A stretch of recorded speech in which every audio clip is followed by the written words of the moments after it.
Our topic today is how do we spend our aid dollar effectively? And it's a crucial question. Not just because the Australian government is expected to dramatically increase the amount it spends on development aid, but because the lives of millions of people around the world depend on getting this right. There's been tremendous progress in the last 15 years lifting people out of poverty, but we've got the easy people out of poverty. The next billion is going to be much harder. That's the people who have multiple and complex entrenched disadvantage. There are people who are poor who have come out because they've got some education or had an opportunity. The last billion will require much more work, and that's where the aid effectiveness becomes much more critical. We're very uncontroversial in how we define development and development effectiveness. Development for us is more women surviving childbirth, fewer kids dying of preventable diseases, more kids going to school, more kids completing school, especially young girls, sustained growth and job creation. Where we're a little bit different from the rest of the development industry is that we have high expectations of our clients. We're an international non-profit development cooperative, providing a whole range of services. We have shareholders and we have clients. We're neither a charity nor a donor. And because of that, our expectation for our clients and how we can make aid effective is that they step up, that they show ownership and leadership, and that they determine and lead us in the direction in which they want to go, toward those goals of more women surviving childbirth, fewer kids dying of preventable diseases.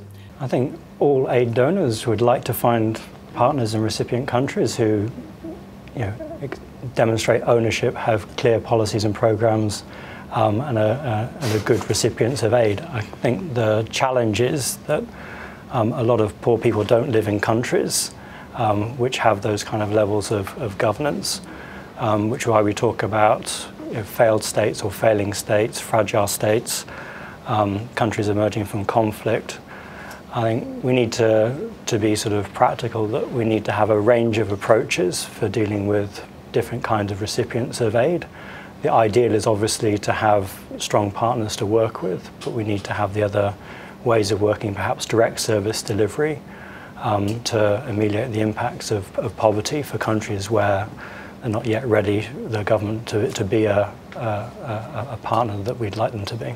The finding around the predictability of aid flows, to me, is the most critical one.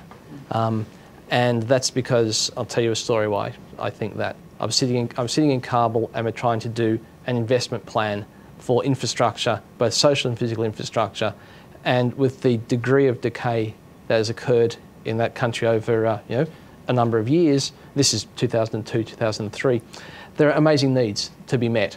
And what you need to do is you say, well, we can't fix this in a year or 2 years. You need a 10 or 20 year investment plan to do this.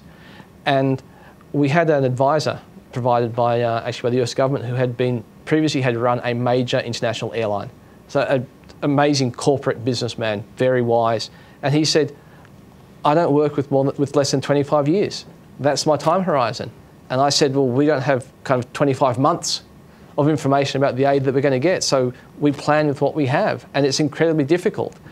And so for me, both in the review and then the government's response, to increase the predictability around Australian government aid flows is, again, from my perspective, the single biggest contribution. Since taking up this job 9 months ago, I've been reminded continuously of what in the debate on education reform in the United States was called the tragedy of low expectations. And the reason that I'm reminded of it is because there's been a constant refrain amongst colleagues and partners about, oh, the low capacity of the governments, and we have to be careful not to unburden them with too much complexity and not to try to expect too much. But I think that that's a tragedy in that it sort of creates low expectations, and therefore people don't perform to their best. Now, in cases of, I think that can be reversed to the relationship between governments and their citizens. There's also a tragedy of low expectations. Citizens are expecting too little from their governments, too little by way of accountability, too little by way of service provision. And if you think of the key defining feature that sets developing country contexts from developed country contexts. It's that in the developed country context, citizens are very, very clear that the government is there to service them, and they hold their governments to very high expectations for level of performance. Now, aid, whether it comes in the form of money or whether it comes in the form of knowledge, can only do so much in order to try to reform institutions and shed greater light and bring greater transparency. Ultimately, citizens have to feel empowered, and citizens have to break this tragedy of low expectations and expect much more performance from their governments. That's what we've seen in the Arab world in the past year, and look at the revolutions that has brought about. All right, thank you very much to our panellists for joining us today. Thank you to everyone in Sydney, in Papua New Guinea, in Timor-Leste and in the Solomon Islands. I hope you enjoyed it. Thank you.